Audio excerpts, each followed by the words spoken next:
on today's video, we're going to go over different types of lights that we are using for our cameras.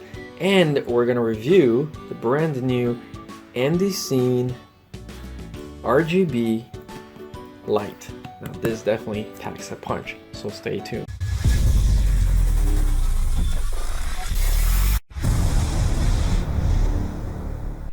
So if you're like me and you want to get into videography and you never went to school for it, what do? Well, you go on YouTube and you start researching different types of lights. Now, after a lot of careful research, I'm going to show you the transition that I went through in order to get to this guy, which I'm super psyched to do. First, with the GoPro comes this little case, right? So I would be able to go and create mounts out of this guy here. So this is a chargeable, rechargeable micro USB light. It's got 3 little LEDs. So this does have a compartment for your batteries, and you can also just plug this directly in like so, and then it gives you a nice little blue. Now this is supposed to be meant for underwater, so that's why there is a clasp here. So this was my very first LED light by Subtig, I guess. This was about 25 bucks, I think, when I got it. So I got 2 of them. Then I moved into this. Now I wanted to get something for my DSLR right here. So I needed a cold tree mount with it. Let me just adjust here. Okay. So this is the aperture. And what this has different levels of light. Let me see if there's any power in here. No, I think it's dead. But that's okay. We have the trusty power bank. All right, so I like this one a little better because it had a diffuser. It had a more softer light as it fell, right? So you can see right here.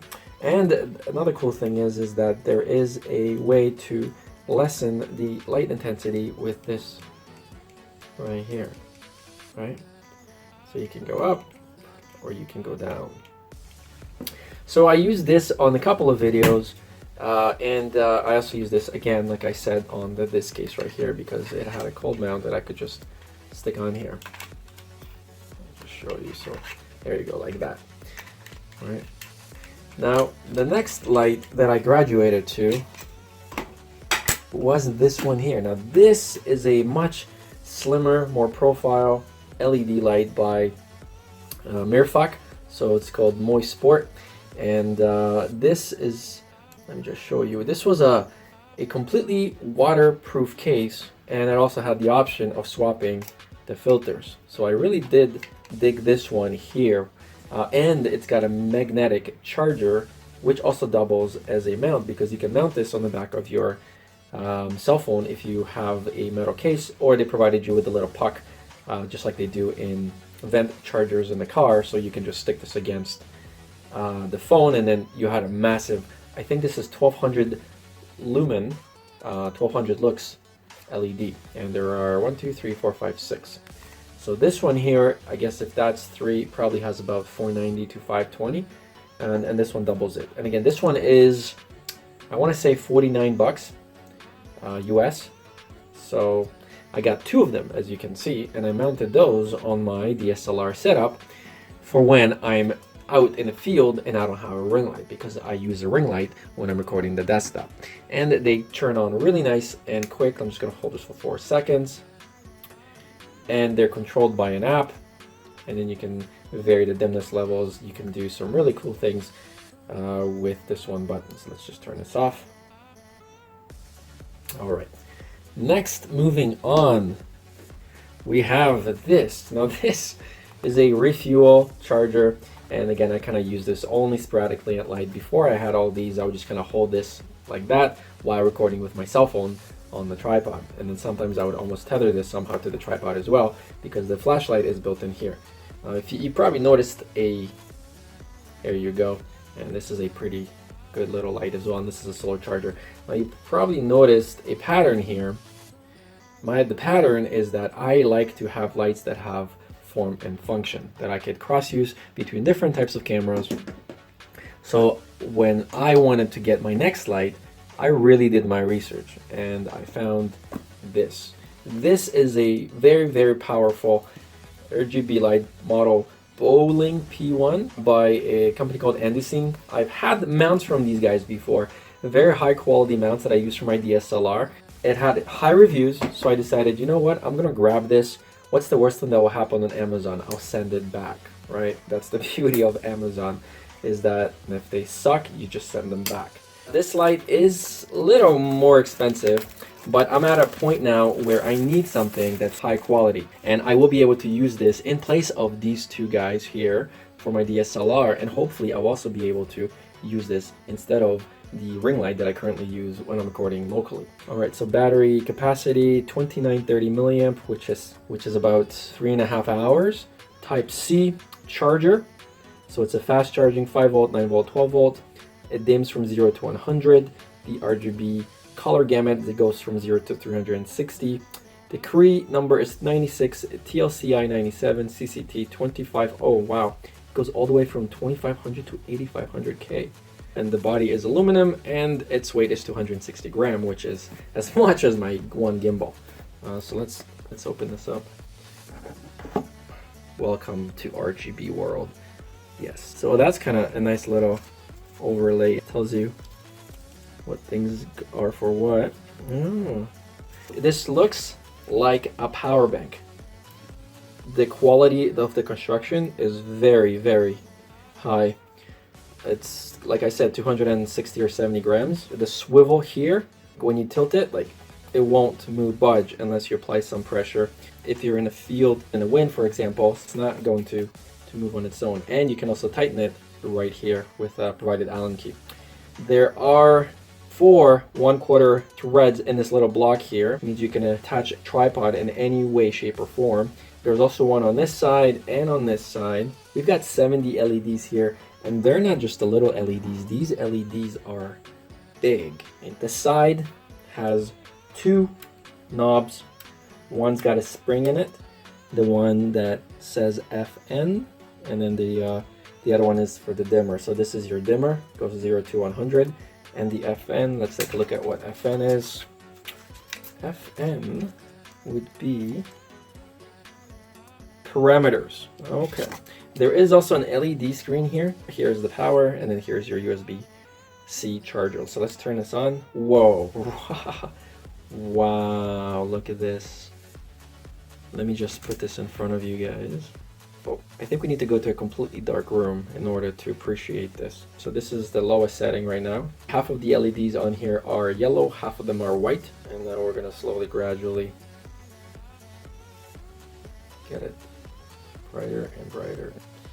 Okay, so if we look on the back of the screen at this point, as you're turning the knob here, you can see that the intensity level is adjusting. There's your battery screen, and it's showing you what the warmth of the light is with this thing here. So this is how you adjust it.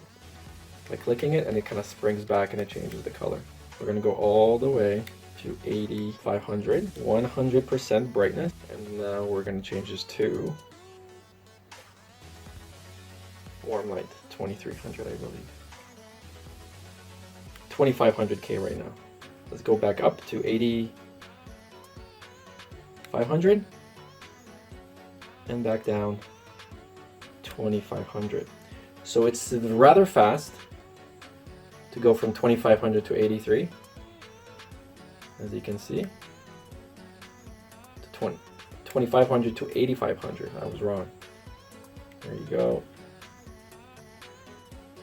So quite easy to adjust things on here. Now I want to see the color spectrum next.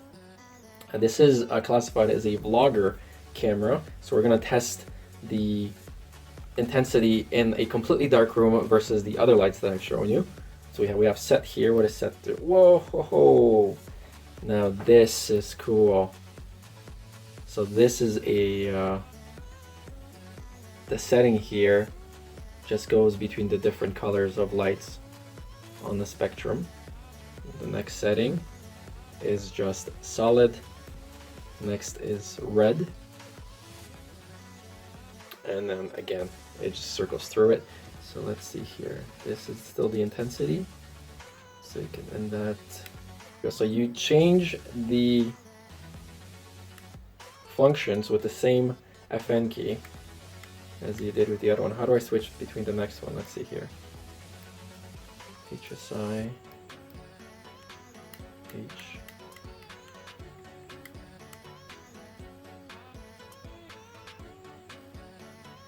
So there you go. So we're changing the spectrum by simply clicking on this. It goes from red to purple to blue to green to yellow to red.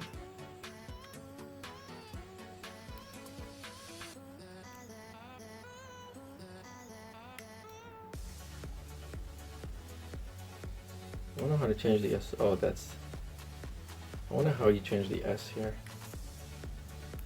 S. That's true.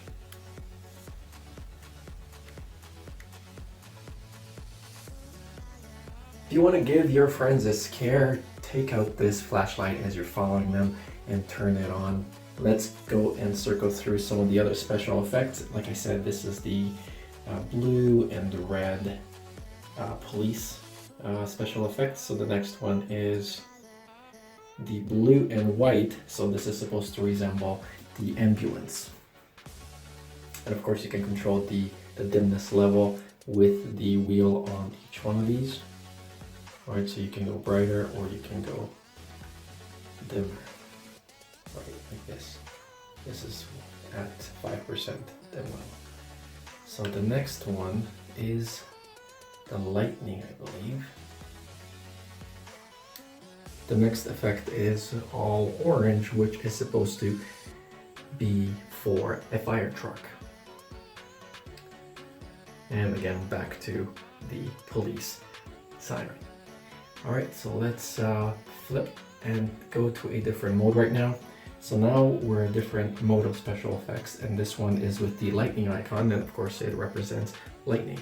So this is supposed to imitate lightning. So if you're outside and you want to imitate some lightning, well, there's an effect for that. And of course we can vary the lightning interval. Again, here's a small one right here. This is almost like a light you could use.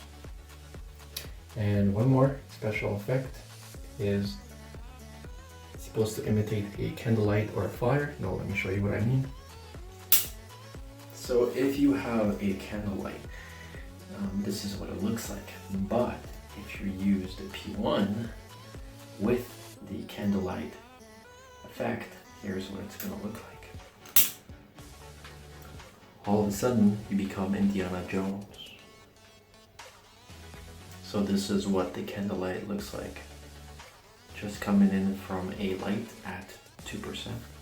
So this is a quick look at the end-of-scene RGB light model Boling P1 for a vlogger. Now let's set this up on the DSLR just to see what it looks like versus the current one. We're gonna set this up with our Fomino quick release so that way we can just quickly stick it on and take it off.